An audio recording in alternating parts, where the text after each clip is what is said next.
Hello, આજે આપણે વાત કરીએ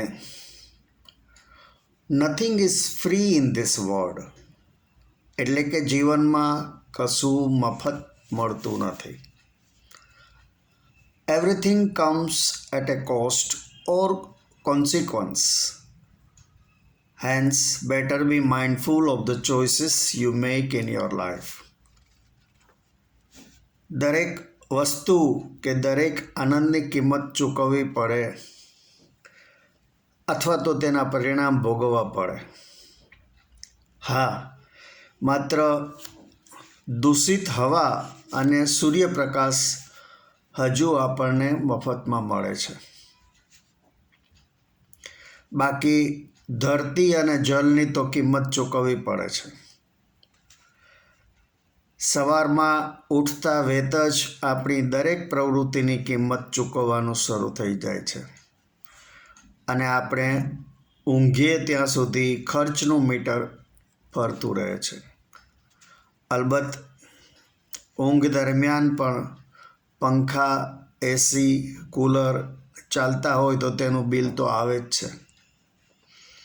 ઉપરાંત કોઈ વ્યસન હોય, જેમ કે તંબાકુનું સેવન, સ્મોકિંગ, ડ્રિંક્સ વગેરે, તો તેની કિંમત ઉપરાંત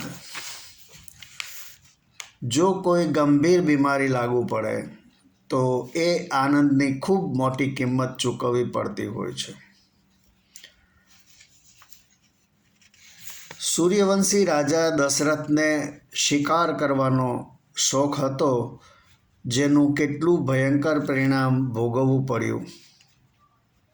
અંત સમયે 4માંથી એક પણ પુત્ર તેમની પાસે હાજર ન હતો. એ શ્રવણના આંધળા માતા પિતાના શ્રાપનું પરિણામ હતું. દશરથે ખૂબ સંતાપમાં વિલાપ કરતા પ્રાણ ત્યાગ્યા. સીતાને એક સોનેરી મૃગનો મોહ થયો અને તેને લાવવાની જીદ કરી. પરિણામ રાવણ દ્વારા અપહરણ અને લંકાની અશોક વાટિકામાં વૃક્ષ નીચે ખૂબ સંતાપમાં પતિથી વિખૂટા પડી દિવસો ગુજારવા પડ્યા.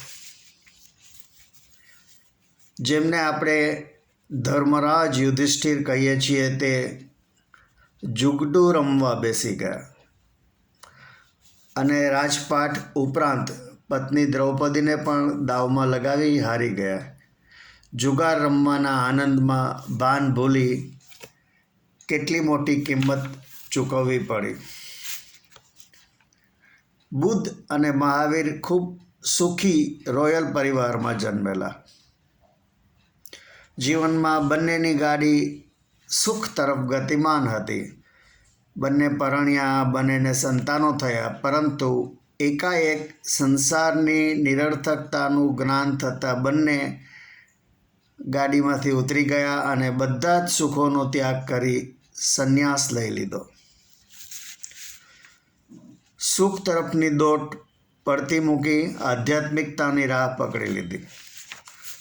બુદ્ધે ક્યારેય ન તો પોતાને ભગવાન કહ્યા અને ન કોઈ ભગવાનની ભક્તિ કરવાનો ઉપદેશ આપ્યો.